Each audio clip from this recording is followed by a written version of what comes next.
really exciting. Today is the pub date of my book that I've been working on for 7 years.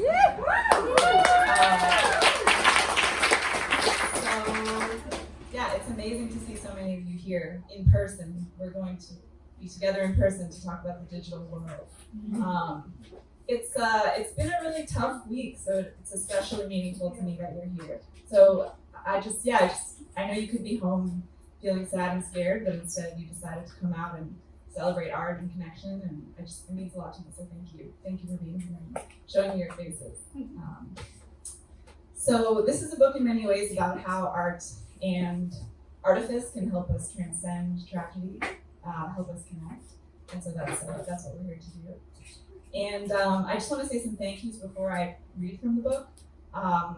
First, I want to say thank you to my family for being here, and Rebecca and the kids. The kids are pivotal in helping with this gorgeous cover, so if you see the kids, ask them what role they played in helping with the cover. Thank you to my friends who are here from out of town, and thank you, Jacob, for supporting me. And thanks especially to Daniel for being here because he's in the middle of his own book tour. Daniel and I met in Reno, Nevada in 2019. I have fond memories of playing pool in like a weird bar, and we've been friends ever since. And I just can't imagine a better person to talk about this book with. So thank you, Daniel. And thank you, Booksmith, of course, for having us, accommodating the tech needs and all the people. And I know it's complicated putting on a book event, and so I hope you guys will thank them. And also buy books. If you already have my book, you should buy Daniel's book or buy a different book. I have many recommendations I can give you. So, all right. This book is dense, and I always struggle to explain it succinctly, but luckily I don't have to do that anymore because I have this 90-second book trailer. So we're gonna start with that. And in this book trailer, you will hear me and my father's voice. You will hear my grandfather playing the piano. He's playing Brahms. And that recording is from 1946. And the trailer will introduce you to the themes and the plot of the book. And then I'll do a reading after that. So. My whole philosophy of life is that information is precious and vital. And well, I am trying to bring my father back using artificial intelligence.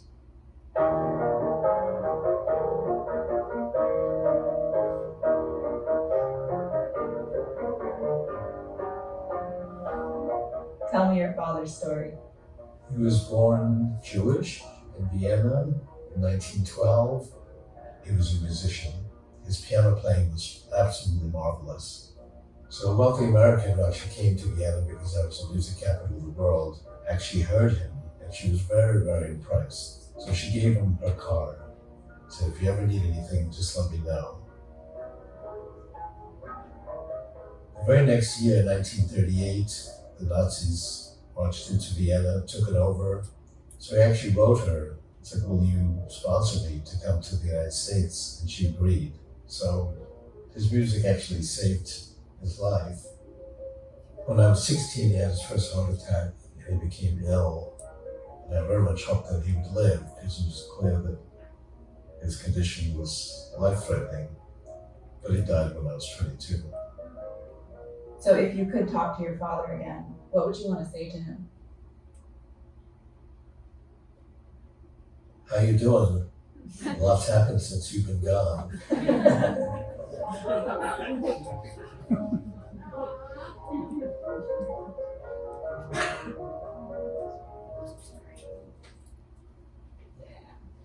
All right.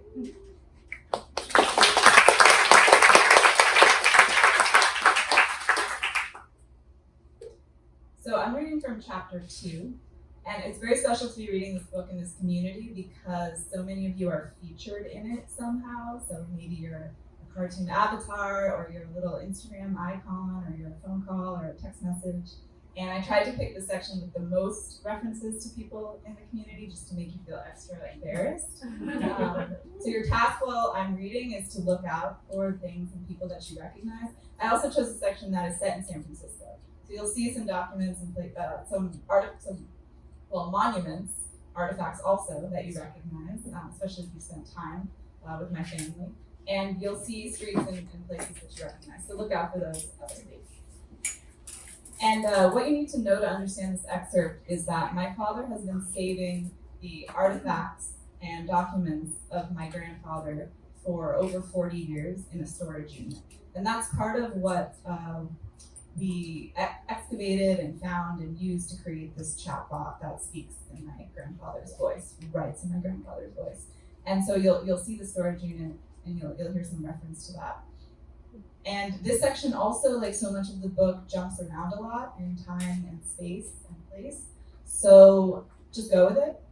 If you're confused, that's fine. It's part of it. This is kind of a swirling, impressionistic way of storytelling, and just kind of let it wash over you. All right, ready? Yeah. Woo! Chapter 2, Immortal Virtue. Oh, sorry. There's one more thing I want to say, which is that there's also going to be a special surprise guest reader, so get excited about that. Okay. Chapter 2. It's not my father. It's also not my grandfather. Chapter 2, Immortal Virtue. I believe anyone will do anything for the sake of immortal virtue and the glorious fame that follows, and the better the people, the more they will do, for they are all in love with immortality. First up features Ethan and Rebecca. And me. I remember when the purpose of my father's storage unit was revealed to me. That this 40-year-old collection would one day bring his father back to life as an artificially intelligent avatar. I was at a New York screening of Transcendent Man, a documentary about my father and his ideas. Did he really go to space? Zero gravity flight. There was my house, my father's voice, his hands. And there was the storage unit of my grandfather's artifacts. The news of my father's plan, like a bell tolling the hour, was striking but not surprising. My father has dedicated his mind to the future, but he's always decorated his life with the past. Right, so now my father's giving me a tour of his new apartment in San Francisco, where he half moved when he got a job at a tech company, which you may have heard of. And here we are just stabilizing our internet connection. Okay, I think I fixed it. Here's the living room.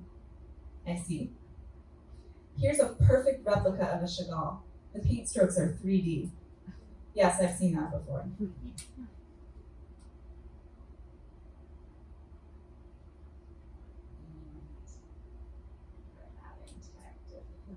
There we go. Here's a lamp. Oh, this is an Epiphone from 1931. It can record music. Does it work? Well, no, and there's only one guy in San Francisco who can fix them. I'm waiting for an appointment. This is an Iron Cross medal from 1905, the highest honor in the Austro-Hungarian Empire, given to my father's grandfather. Whoa, what did he do? I think he invented some antivirus software. Yeah. Here's a cartoon I commissioned in 1966.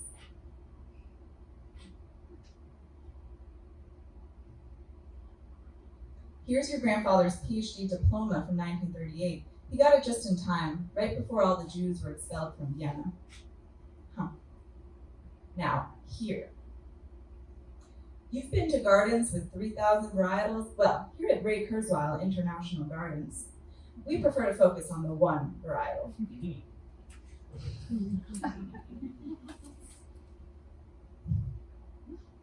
What kind of plant is it? There's extensive research being conducted on that question. So, you bought a plant and a plaque?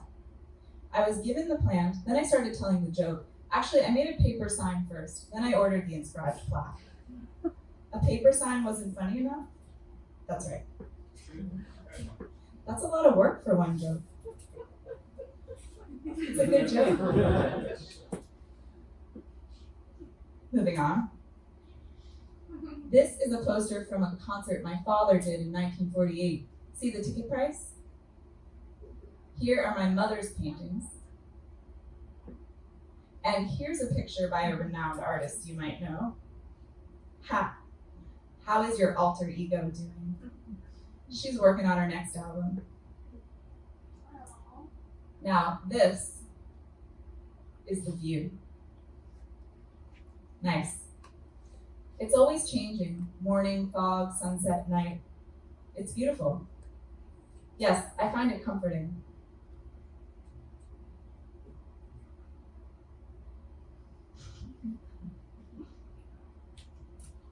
There it goes. I thought you were afraid of heights. Well, not this one.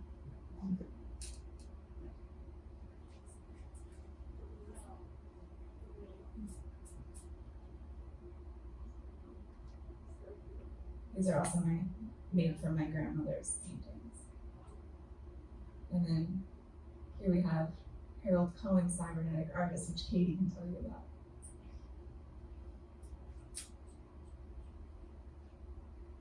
San Francisco used to feel like the future.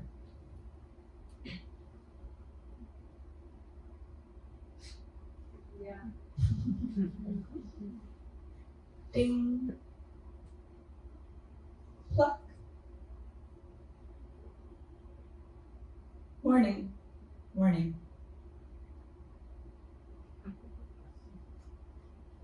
What would the old world think of this playground?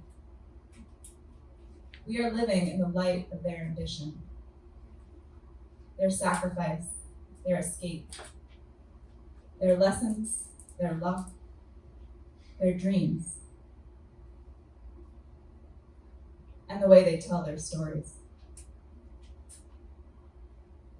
What I've learned from this legacy: your passions might save your life if you're a genius. Yes. Hi. Have you seen my article in Playboy? I'll send it to you. Reinvent yourself.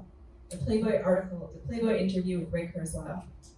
Many think author, inventor, and data scientist Ray Kurzweil is a prophet for our digital age. A few say he's completely nuts. Kurzweil believes advances in technology and medicine are pushing us towards what he calls the singularity, a period of profound cultural and evolutionary change in which computers will outthink the brain and allow people, you, me, the guy with the man bun ahead of you at Starbucks, to live forever. He dates this development at 2045. Would you say technology is your religion? How do you envision the future of romance? You and your wife have been together for more than 40 years, but is there anyone whose body you'd like to inhabit? Taylor Swift, huh?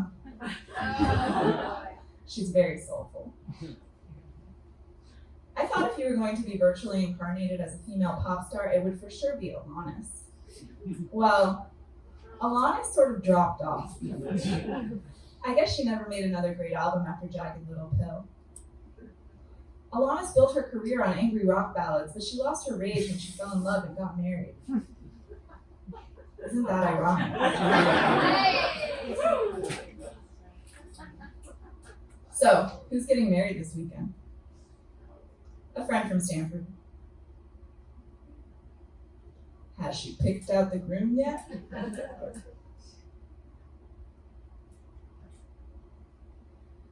I regard death as the greatest tragedy. People talk about getting used to death and accepting it, but the end of each life is a terrible loss, like the Library of Alexandria burning down. All that information, all their skills, their personality, their memories are gone. The people who loved that person also suffer. A significant portion of their neocortex had evolved to understand the person and interact with them, and then suddenly that person is no longer there for them to use that part of their brain, which leads to the shock of mourning. I call mourning the price of love.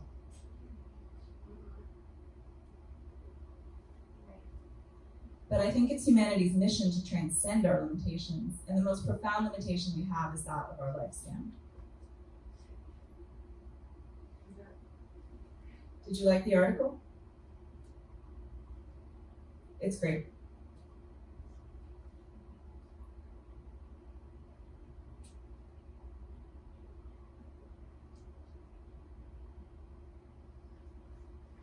They didn't ask about your father. Guess not. Speaking of, I'm trying to find my father's personal journals. Did you see anything like that in the storage unit? Just financial records. He kept a diary. I'm compiling all his writing. I have the boxes moved to an office down the road. It's too cramped in the storage unit. I'll check next time I'm home. What are you doing today? Well, I'm reading this book Jacob gave me. Ah, yes, I've been meaning to brush up on my ancient Greek philosophy. It's about love. I thought it would help me with my toast. You're giving a toast at the wedding? Yeah. What's something profound I can say about the nature of love? Let's see. Okay. He's the reason for the teardrops on my guitar, the only thing that keeps copyright redacted. Thanks, but Taylor's very strict about copyright. Okay, I'm gonna get ready for work. Ring.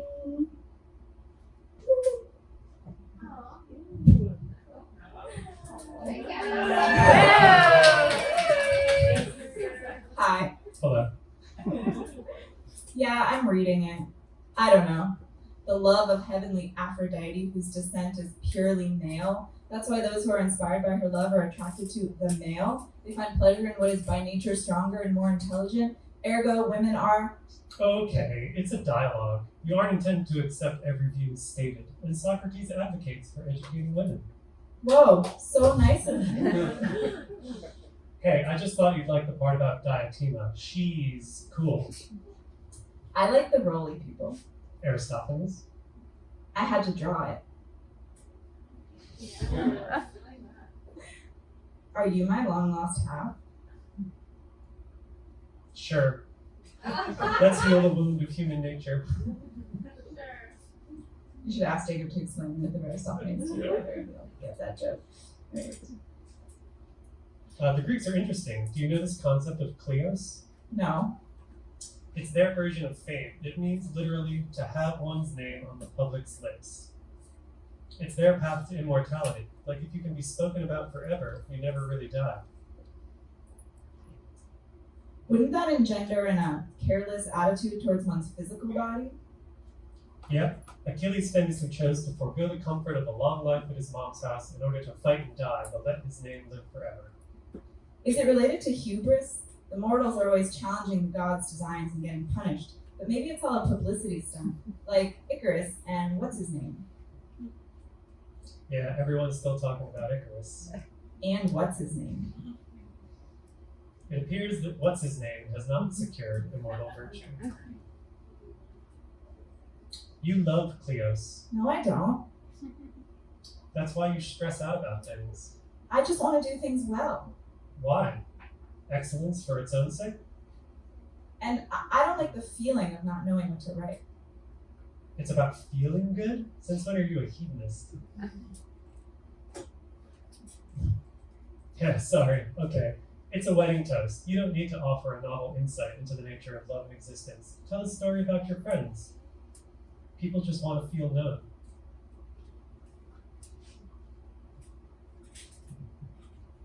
Thanks, Jacob.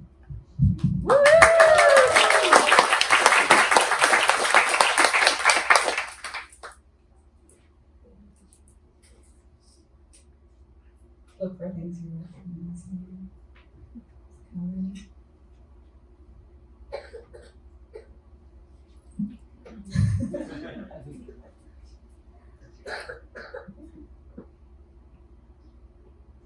My first book has a face. Hashtag flying couch. Hashtag graphic memoir comes out on.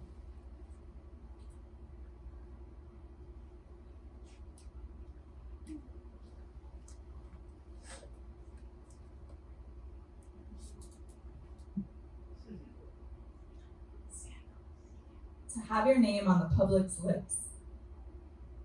A way to live on. But a name is just a brand. Where's the self in that? At the end of the symposium, Socrates quotes his teacher Diotima. She says, "The path to immortality is not through Kleos, but through love." She says, all of us are pregnant Socrates, in body and in soul.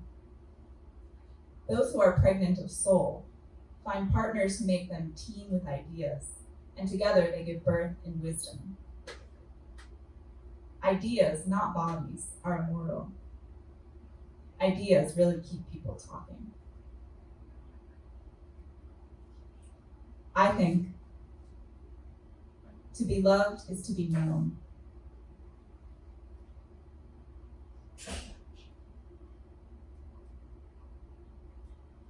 Not just known of, but known thoroughly.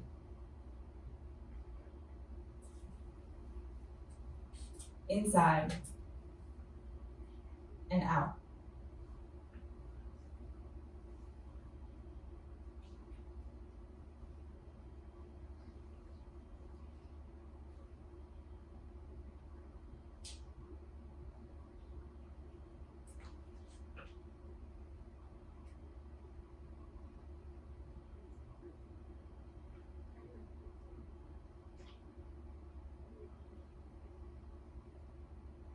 And to read the contents of the journals, check out chapter 3 of Artificial. Thank you.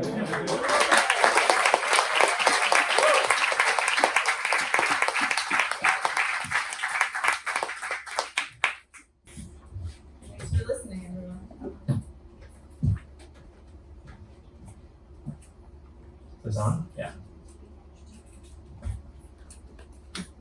Wow, that was so great. I'm really honored to be here with Amy. This is such a wonderful book.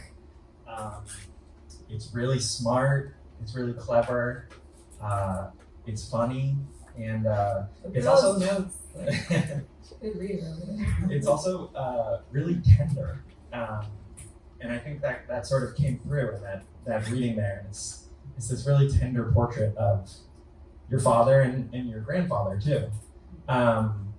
And I wonder if you could talk a little bit about how you decided that you wanted to write about this specific subject and your dad and Fred Bott. And because I think with memoir, it's interesting, it's hard to know exactly where a story begins and starts when it's your own life, right? But I'm curious to know, at what point did you know this was the frame that you wanted to bring to this story? Yeah. Well, my first book is about my maternal legacy, my mother and my grandmother, telling my grandmother's Holocaust story and juxtaposing it with scenes from my life with the women in my family and coming of identity and things like that. So I had just finished this project about my maternal side, and I remember hearing about my father's project. I remember hearing about the storage unit. And it was one of those things, when you're learning family stories and things that your parents do, it's kind of like you can't quite pinpoint exactly when you learned, sort of like swirling in the air that there was a storage unit, and like, oh, maybe your father's going to bring your grandfather back to life as a chatbot, like it's swirling in the air, and you're like, oh, that kind of sounds like my dad, and how serious is this project? And I think there was something about seeing it, as you saw in this section, seeing it told in a different story through this film, this documentary about my father. It was very moving to watch somebody else frame and contextualize my father's identity and to reveal this project. But I think when I saw it in film from a different person's perspective, I was like, oh, that feels like my story too, and I want to tell it in a different way. And I think I started to see that my father's attachment to the past was similar to mine, but we were going about things in a very different way. And through the book, I was trying to figure out sort of what are the connections between both of our projects, both of our attachments to the past, and both of our visions for sort of how you keep memory alive. Yeah. You talked a little bit about in the reading your father's intentions with the project, to kind of transcend our limitations and humanity. And what would you say were sort of what is your approach to sort of how you think about history and incorporating it into your life? Like what what would you say are your motivations to dig into this kind of material? I guess my motivations have to do with self-exploration, trying to connect what it is, something about myself with the past, and integrating some of that inheritance, like, why am I so compulsive? What explains that? Why is it hard for me to throw things away? What explains that? And in my first book, I was drawing some connections between my relationship to home and my grandmother's history of leaving home and losing home. And in this book, I was investigating my attachment to writing and my attachment to documents and my attachment to art and artifacts. And I started to see the story of my grandfather, the story of him leaving, the story of also my grandmother on that side, the whole Viennese family leaving, and how much they needed to care about documentation, which is something we can talk a little bit more if you want. How important documentation was for their flight out of Vienna. That clicked, something clicked for me in terms of my relationship to wanting to document. But it was interesting that I'm drawn to documenting in drawing, because for me there's something connected to the body and emotional life in drawing. And so that's my way of documenting, feeling like there's something about my emotional life that I want to preserve, and drawing is the way that I'm going to do that, which is, my father's drawn maybe one picture. I have it. It's good, but that's not his mode. Yeah. There's these sort of two threads of like you kind of like immortalizing yourself and your lived experience through the book, and then your father kind of simultaneously immortalizing or attempting to immortalize his father at the same time through these archives. There's also this deeper thread of kind of like escaping, what does it mean to escape mortality, or like the limits of our biology? And I wonder, like, I think there's also a really interesting counterpoint that Jacob sort of presents in the book of kind of a different way to respond to that, right? Of sort of changing your mind versus changing your body in terms of how you approach the problem. I wonder if you could talk a little bit about how you sort of put those two ideas up against each other, and what you think about the way they interact in the book. Right. Yeah, Jacob has is he quoting Descartes, seek to change your mind and not the world? That line comes up at a point in the book when the characters are confronting medical strife, and there's this sort of, Jacob presents this perspective that's like, we can change our attitude towards things, and that is how we can cope with difficulty in life. And my father's perspective is, we can change the world, like we can change actually the game itself. And I guess I definitely was putting those two perspectives in conversation with each other. I thought that they seemed like they were opposed, but in thinking about them, I saw how they're not as opposed as you think, because both require a kind of like active role that you play in your own life, and that you're changing your mind is actually a very active thing to do, right? And it's like, in many ways, very similar to changing the material conditions of the world. And so I just, in putting those two in contrast, I wanted to try to, there's a lot of things in the book that I was putting in contrast and then trying to connect them by the end, show that these things we set up as dichotomies are not as dichotomous as we think. Yeah, I think the book does a great job of that. It's really nuanced and sort of approaches these things from a lot of different angles. I wonder if you could talk a little bit more about sort of like the preservation element of this and the idea of forgetting, and maybe like why do you think forgetting is or why do you think preservation is so important and in your father's life and maybe in your own life too? The answer that presented itself to me in this book has to do with the history of the Holocaust. That there are these two inheritances of a catastrophe like that. One is that you've lost everything and you have no documents at all. And then in Jewish culture, there is a bit of what's been referred to as archival fever over that period of history, where there's just a lot of interest and a lot of, I can't tell you like the amount of academics I've talked to who are like, their life's work is like resurrecting archives from the Holocaust, and from people whose lives were affected by the Holocaust. And on my mother's side, there are no photographs of my grandmother's family. Like not a single photograph, not a letter, not a scrap of documentation that proves that they even existed. And so I'm starting to see my work as this kind of proof of our existence and of that family's existence. But then on my father's side, what's so interesting is that we have so much documentation, we have too much documentation. And I think, they were in a different position in Vienna where they had more means. They were able to, my grandfather was able to have his life saved because he was impressed this woman, and he was able to get a visa and have this woman sponsor him. And so documentation for that process of immigration legally is incredibly important. And navigating the bureaucracy of the Nazis documentation was just incredibly important. Like my great aunt Dorit, who's featured in the book, who just died recently, would tell me these stories about just waiting in line. Like her parents, she was a teenage girl at the time, but she would just be waiting in line to like show somebody a piece of paper that proved that they didn't have a dog, because that was an important thing that they needed to do. And so just this like compulsion to save documentation feels like this inheritance, and I didn't understand it until thinking about it more. And so it's interesting that my father like took that inheritance and transformed it into like, not only do documents save your life, but they also will present you with this other kind of digital life.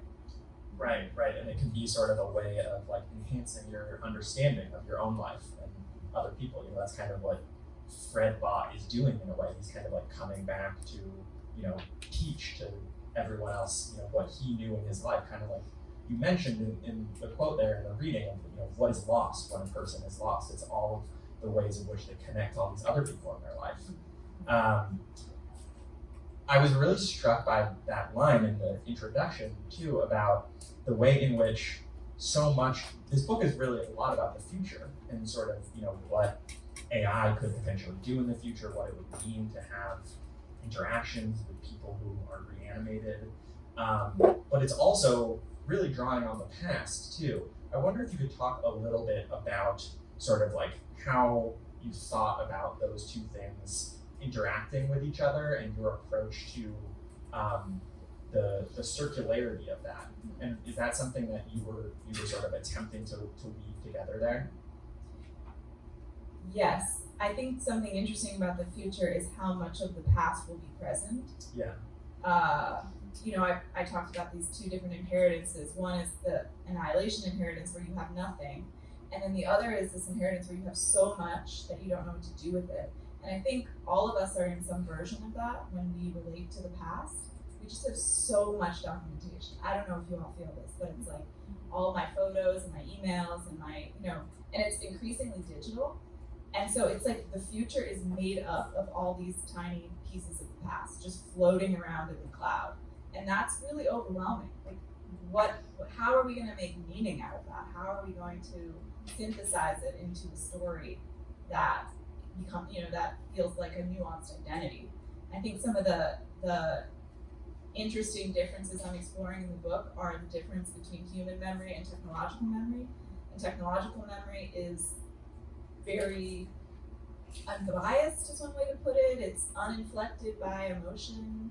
It's supposedly accurate in a really, records everything really precisely. But as humans, we have this natural filter of memory, which, our emotional state and what we ate that day affects how memory sort of encode to use computer language in our brain. And technological memory doesn't have that. It's all there. And so how are we going to interact with that? I think that's a big question for the future, and I have a deeper appreciation of that now after working on this book. Yeah. I wonder if you could talk to the book is really sort of lushly illustrated, as you could tell from what Amy showed in those slides there. And one of the things I was struck by was the number of times you had to draw yourself in the panels. And I wonder if you could talk about the experience of that, of doing a book like this, where you're constantly depicting yourself through your own drawing, and sort of how do you approach that? Mm-hmm. Yeah, myself is like my little friend that it's like your own avatar. I know there's some cartoonists here, so they can speak speak to this, but like, it's like your avatar is like, is it a child? Is it a friend? Is it it's not quite me. It's something that I'm very closely connected to. And I'm interested in the book in these relationships of identity and what is us, what is a shadow of us, what is a child that we created. And so my cartoon avatar is like this. I don't know, it's strange. I feel when I see my cartoon avatar, it's a little bit like looking in the mirror, but not quite.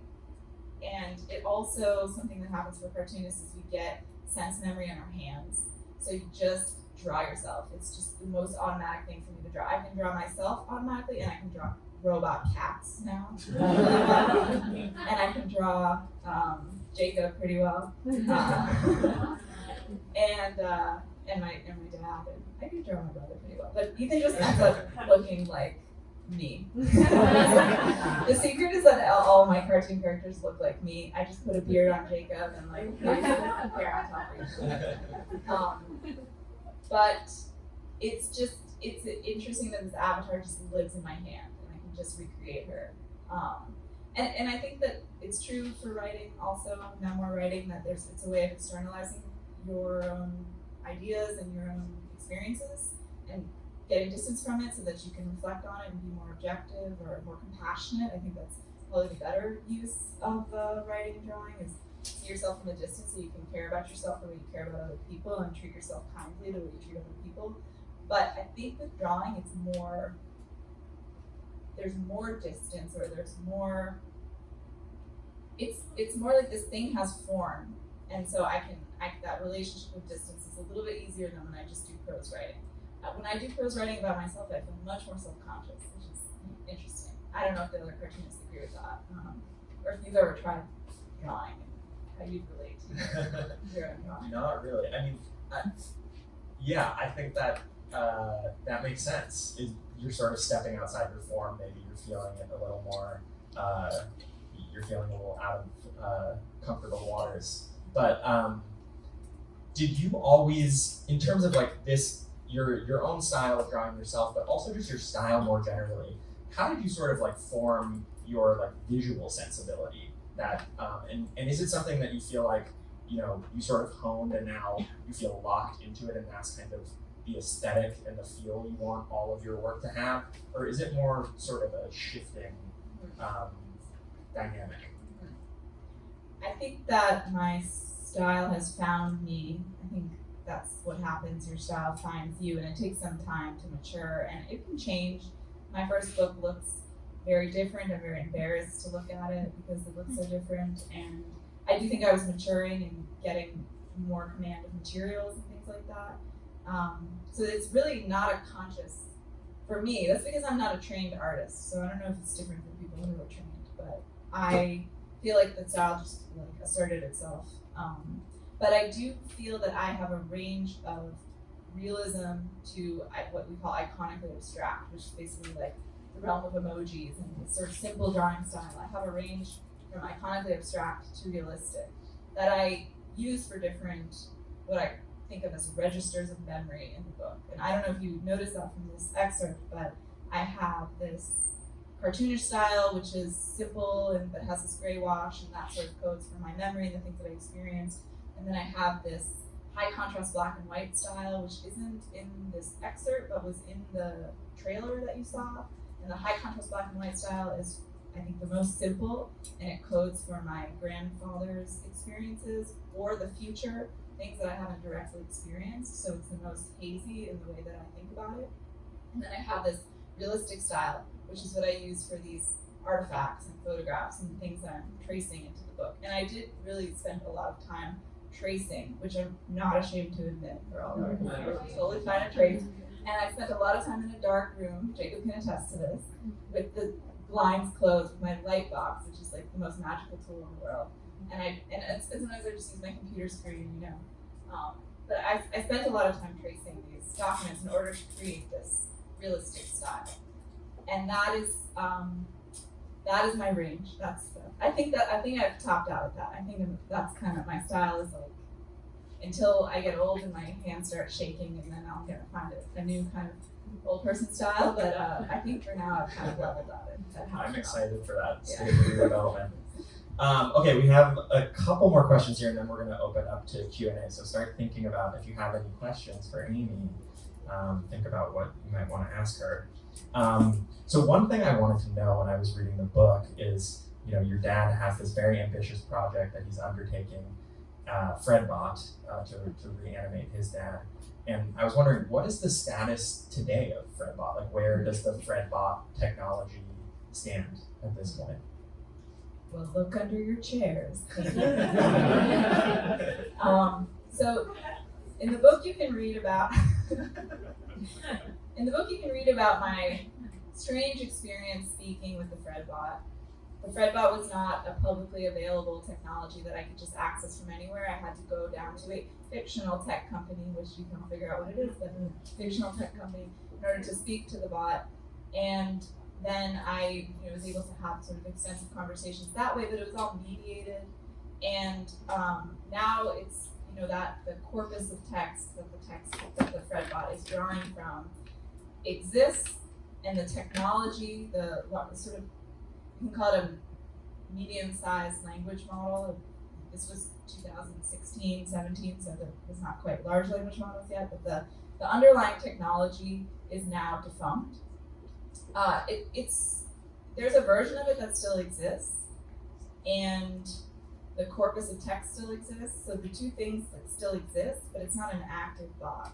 And I think the plan is to take the corpus of text and find a new sort of medium for that text to live on. And something that's interesting, I don't know how into the weeds you want to get with tech stuff, but something that's interesting about the Fredbot is that it's a selective chatbot, which means that the only language that it spits out to you is language that my grandfather actually said, that we entered into the database.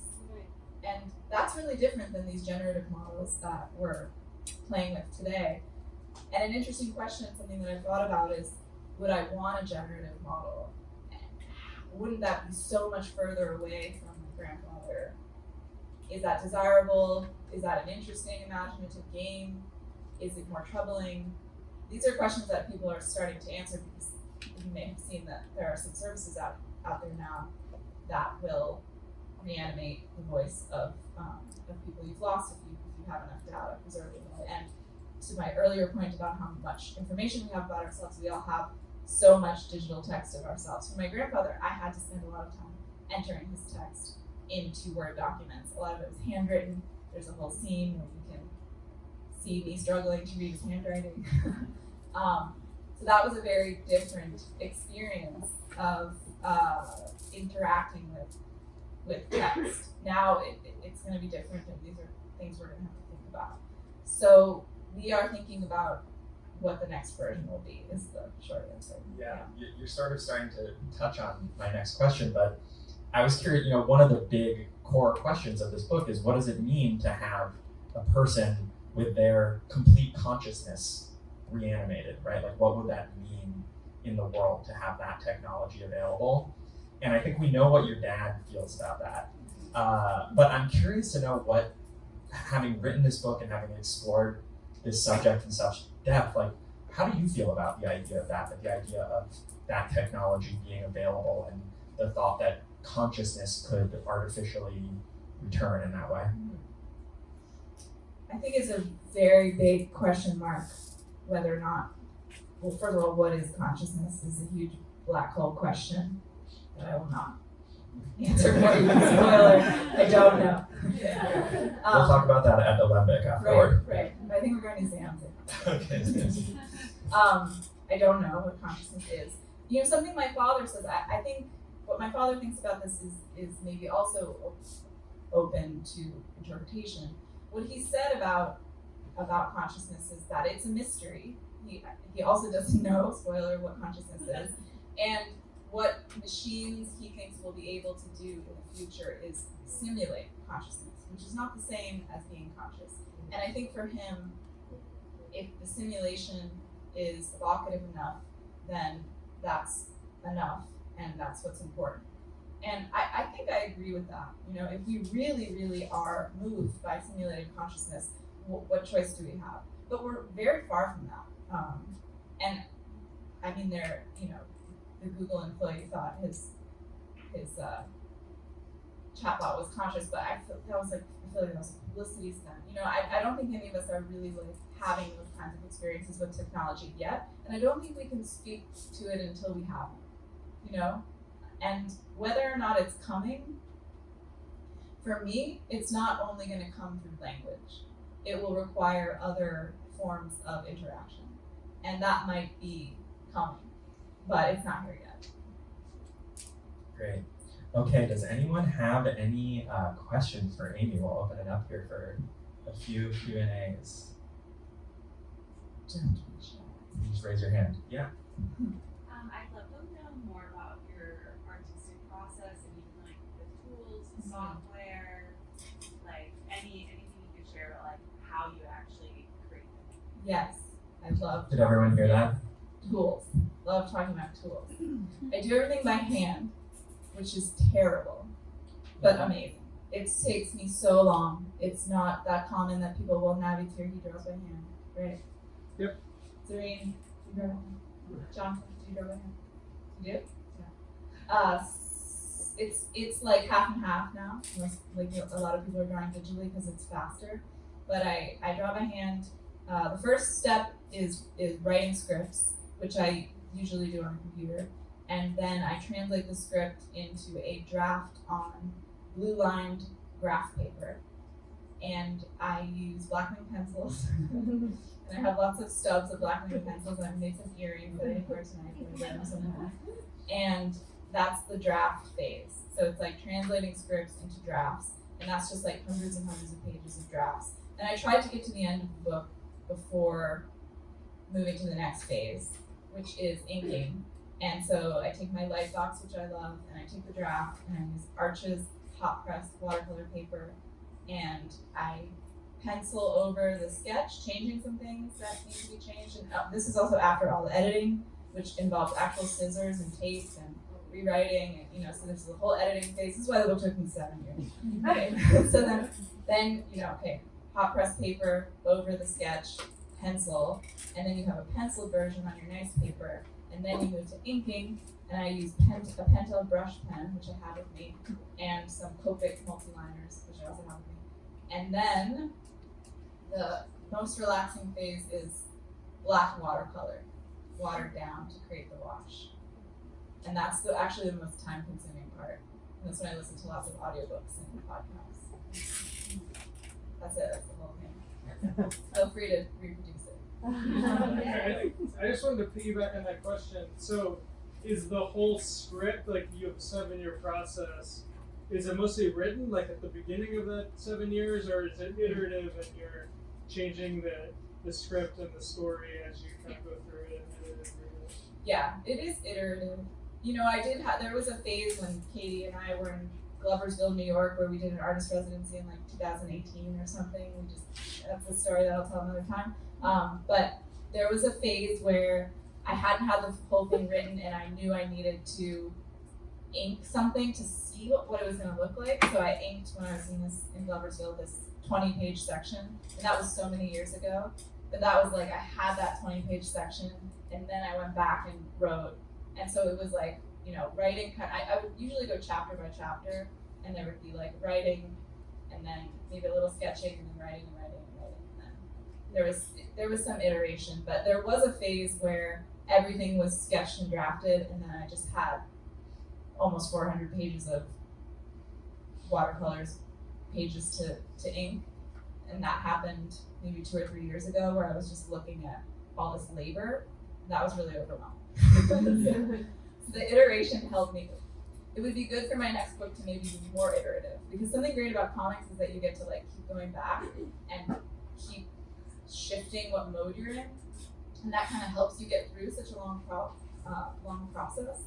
So in my next project, I will try to keep that in mind, not like slate myself with 400 pages of watercolor to get through, because that's hard to face. I'm curious, say 100 years from now, your grandkids and great-grandkids have the option of bringing back an Amy bot. Right? Knowing what you know now, would you be okay with that? And if yes, would you want it to be selective or iterative or completely evolved? Yeah. I'm on the record as authorizing a chatbot of me in the future. So I'm down with it. You know, part of what I learned from this book is that we don't interact with technology or anyone or anything out of context, and I don't think that we will. I'm hopeful that we will always be interacting with any reflection of a person in context. And it's a huge risk that the chatbot of me will be misunderstood. And I think it's a huge risk that this book in the future will be misunderstood and that photographs of me will be misunderstood. And that's a risk that we take as human beings alive. And I haven't come to see the chatbot as different than the other things that help us live on that people might misunderstand. And I hope that this book will do a small part towards helping people understand how to approach things like this, that they are complicated in their relationship to the original identity. And I think if we keep that kind of double consciousness in mind, as we do with a lot of things, that, you know, like, we will avoid the moral hazards of this kind of stuff. So do I want it to be generative or selective? I feel like probably in 100 years, it's gonna be so weird and different that distinction like might not even make sense anymore. I mean, we'll probably have like, I feel like smell is a really interesting thing. Like if we can reproduce smell, like all bets are off. But yeah, we'll probably have more than words, you know, in our future reproductions. One last question. Yeah. Go for it. Yes, brother. I don't know the answer to this question. How do you deal with the opinions of the protagonist and the extent to which they may want to influence your Right. portrayal? Right. And I've never expressed it. Yeah. I can imagine something. Yeah. like Well, you're next, so I'm coming for you in my future books. How do I deal with the opinions of the protagonist? You know, that was more of an issue in my first book. So we'll just leave that one. In this book, you know, something that was like a gift is that my father is so interested in sharing his ideas with the world. That's a huge motive. I mean, I think we share that. You know, like I'm pretty permissive in this chatbot of me in the future, and I think he's similar. I think that there's this sort of desire to, it's connected to a certain kind of ambition. It's like a desire to share. And so our father was not at all directive, which is interesting and very generous of him. Except for maybe like a few things where he'd be like, don't share that for this reason. And it's a very concrete, specific reason. And I would just find a way. And that constraint is actually helpful. You're like, oh, well, there's a reason why this person doesn't want me to share this. And then you kind of work around it. So I guess the answer is I always take people's directives in mind and use that as information about them, and it helps me kind of flesh out the story and to take that consideration into mind. But you know, Dad didn't have any. He was like, "It's great, I love it." I mean, you know how he is. He's like, "It's the best graphic memoir that's ever been written." So you know, I got lucky on that one. All right, thank you so much, Amy. Thank you. Congratulations.